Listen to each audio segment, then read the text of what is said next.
Hello, my name is Patty Toland, and I've been serving with WEC International since 1990, first in Africa, then Latin America.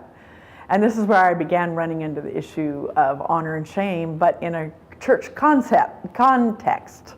And I began to see that people did everything they could to not offend someone else, but then you would see public shaming from the pulpit. And I began to say, what's this dynamic that's going on? So I began to delve in and study this issue in the church in Latin America. And what it came out of this study is that the honor and shame cultural values are beautiful values. But as with anything that there is, when they are part of a social structure of a culture, they are often not redeemed and often not empowered by the Holy Spirit. And so they carry man's nature within the values and his flaws as opposed to God's. So in studying this, it was very interesting when a church in an honor and shame context is planted or even begins functioning after time, people have this worldview that they go into the church with this idea of how things function. And it's very subconscious. People aren't aware, that they're transporting how they live in society into the church. And so what happens is that leaders often begin to function as patrons and top leaders. Or if they have several pastors on the leadership, then the head pastor is like, oh, wait a minute, we all have the same amount of prestige. So I need to give myself a title that makes me stand apart. And so titles suddenly become very important. And then often a group of favorites will be formed, which are the top leadership committee, and that functions as a patron setting. So he gives them benefits and they give back loyalty. And as time goes on, that group can't be broken. It's a hard group. So in a society with a social structure where the goal is to obtain a good reputation or honor, then you have strategies to gain that.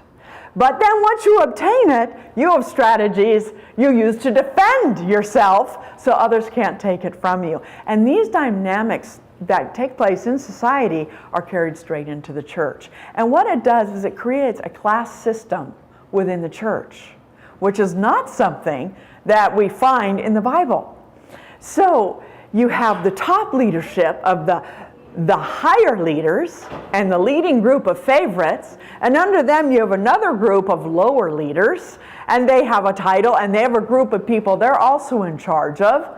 And then under them you have groups of servers. These are people who are serving in the church, but they don't have anyone under their charge.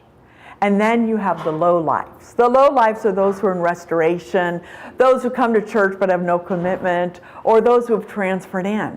And there's this subconscious dividing line in maturity. People say, well, the mature believers, the mature ones are those who have leadership positions, and the immature believers are those who are in the lowest echelon in the church. But the catch is this: we're not talking about spiritual maturity. This dividing line is maturity in knowing how to use honor and shaming tactics to obtain and keep a position. So people are in leadership positions many times, not always, but many times in church, not based on their spiritual gifting or call from God, but rather based on their savvy of how to use honor to gain reputation or gain a place and keep it. And this, in the effect, it contaminates the church.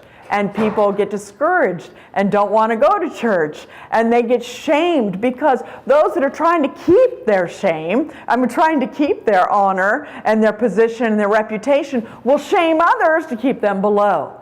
And this dynamic in the church is damaging.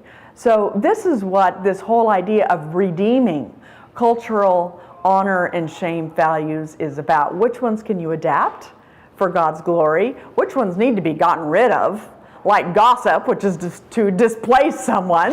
Or which ones need to be emphasized because truly they can create a very harmonized and unified and strong body with incredible belonging and loyalty?